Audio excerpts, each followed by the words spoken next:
And action. Get it together, people. Whoa! Oh my! Michael's, oh dear. Michael's on a rampage now. You guys think he's nice all the time. Yeah. Now the truth. You want to know the truth. What? Oh, yeah, you're going to take the testimony of my mother-in-law? I think that should be excluded for sure. All right, we are discussing how we are Christians and we are worshiping a pagan holiday. What? All right, since Thanksgiving, since November 1st, when I put up my Thanksgiving tree, we have gotten in some way, shape, or form almost every single day. I'm a Christian and I would never have a Christmas tree because it represents a pagan holiday. Get it together, people. It's not just us, though.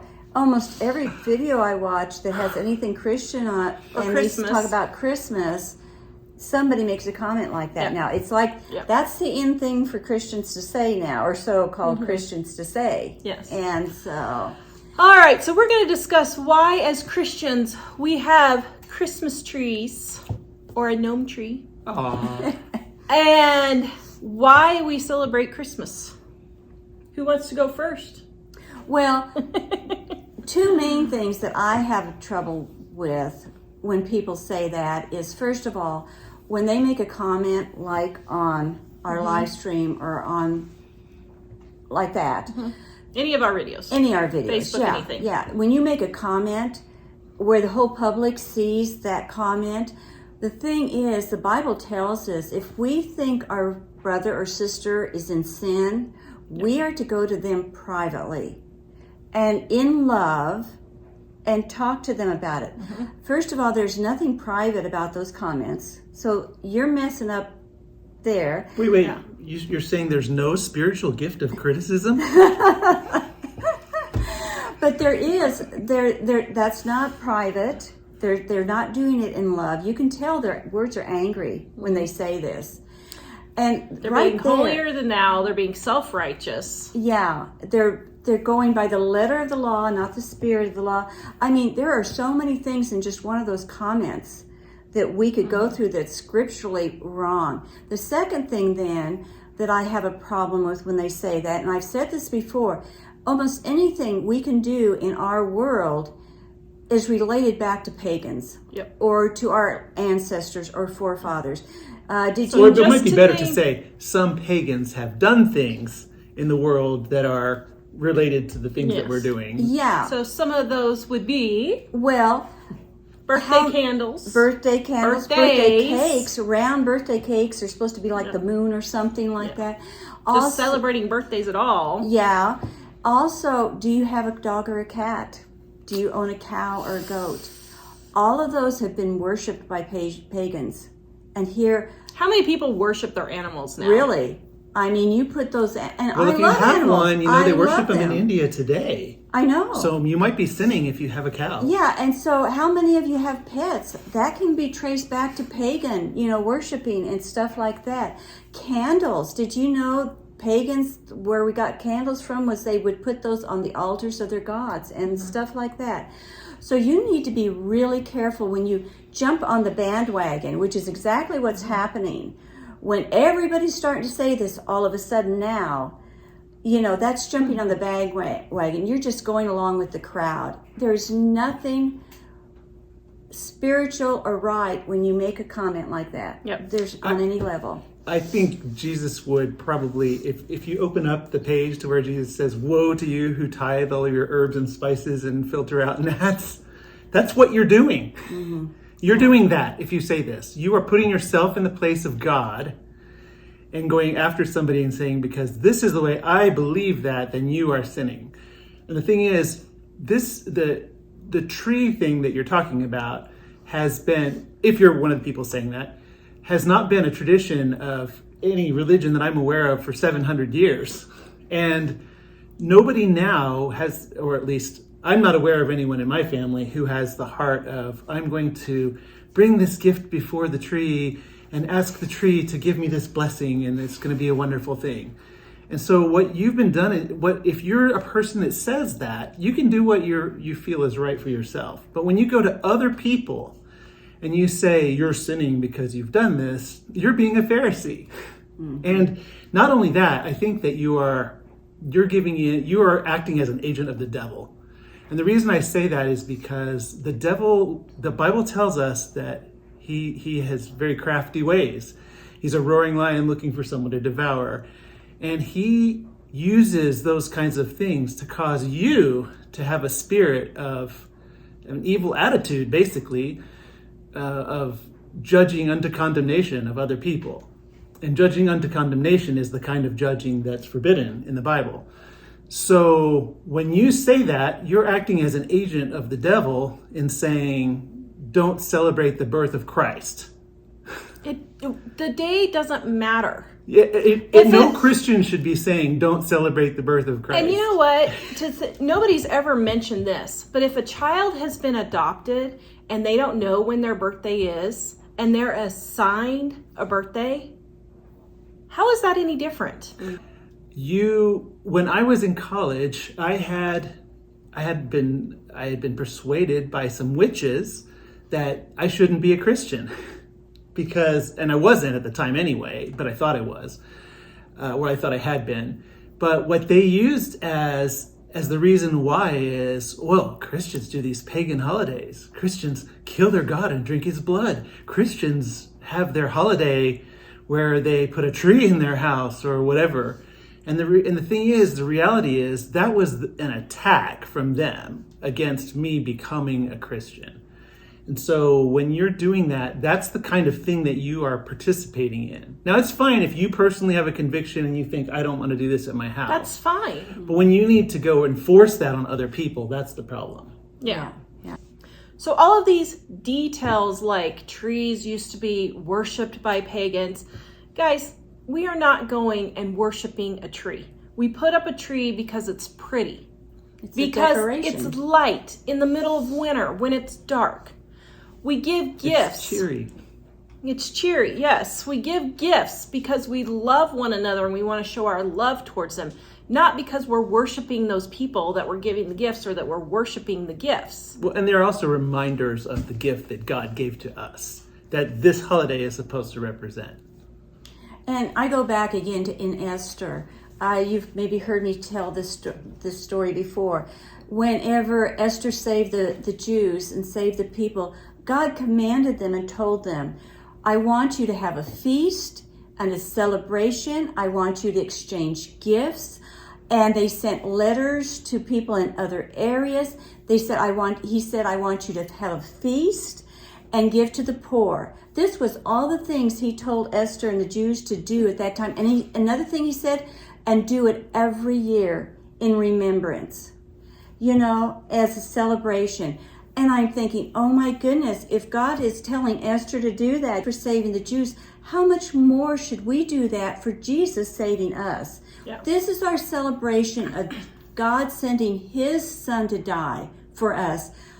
What greater celebration should we celebrate to give us eternal life? I mean, there's nothing better than that. We should have celebration for a whole month long, We sort of do. We sort of do. I know. We do start early, don't. But we have a reason to celebrate. And, it's people that say, well, that's just a pagan holiday. Those are the people that just have no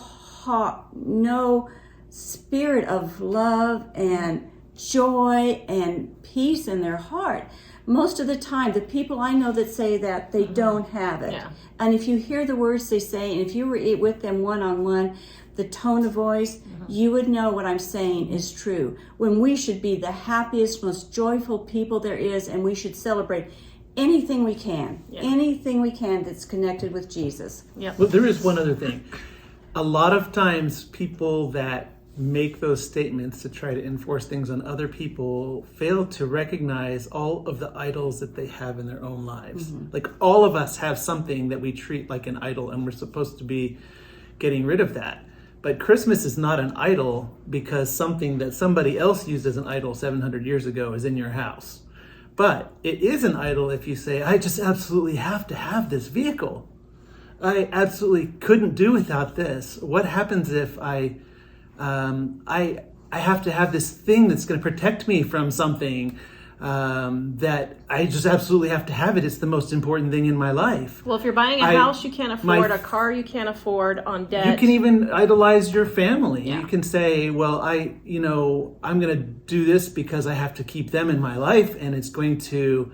Or moms whose kids, stay-at-home moms, or any mom actually, whose life just revolves around their kids. If anything they have nothing that you else. have that's more important in your life to you than God, What about your religion? is you can idolize your religion. You know? You can, there are all sorts of things that you can idolize your political candidates. You can idolize you can idolize your self-sufficiency. Mm-hmm. You can idolize having the government give you things. The opposite, I guess, of that, right?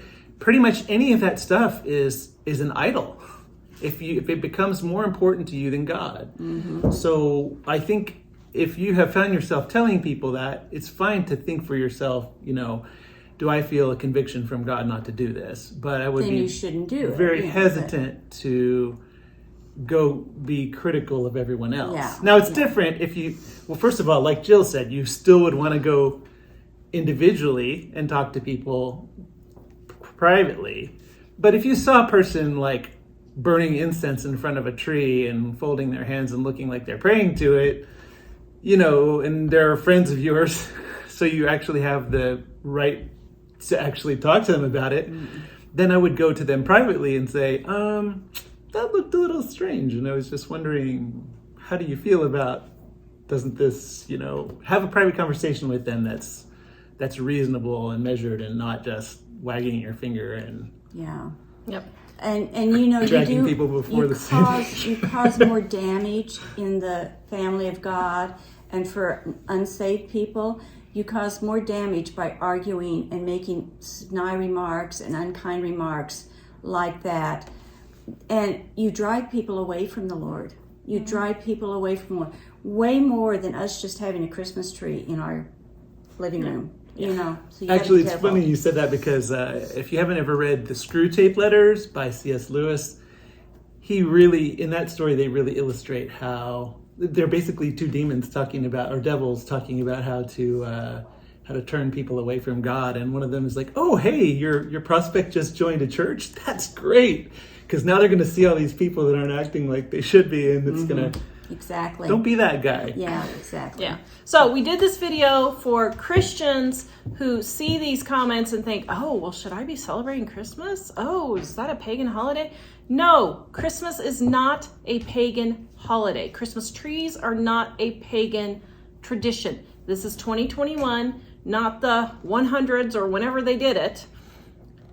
We don't worship our trees. We don't worship Christmas. Just like we don't worship planets when we say, look, there's Venus in the sky. Or Venus dogs is a goddess. or cats. Exactly. And for those of you leaving the comments, I just delete them and I ban you. I do not put up with that stuff on my channel, because some people seem to forget this is our channel. This isn't yours. You're not going to tell me what to put on my channel. If I want to have Christmas videos, I'm going to put them up because I'm excited about Christmas.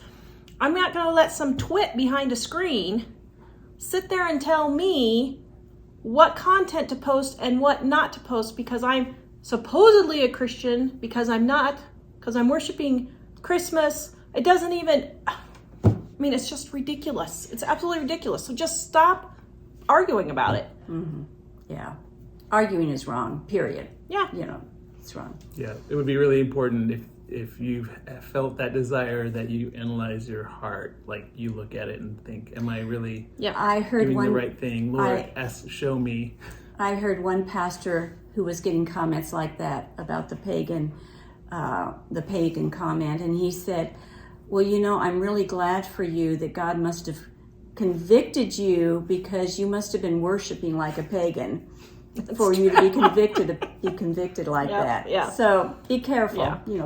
Please go watch next The Rapture of the Church. If you are wondering about our Christian beliefs and what we believe, that video tells you some things that we believe and how we believe as Christians. Check out our Dining on a Dime cookbook, 25% off right now. And we leave you with this double pagan treat. We will see you guys next time. Go ahead.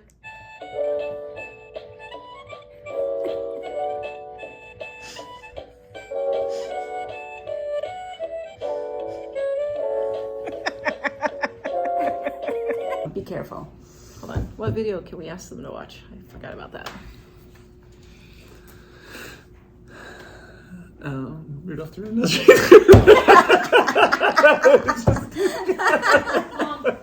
need to say buy our Dining on a Dime cookbook so you can eat better and spend less for only $19.99. But wait, there's more. Hold on, it's 35% off. Using our product that's made from a tree.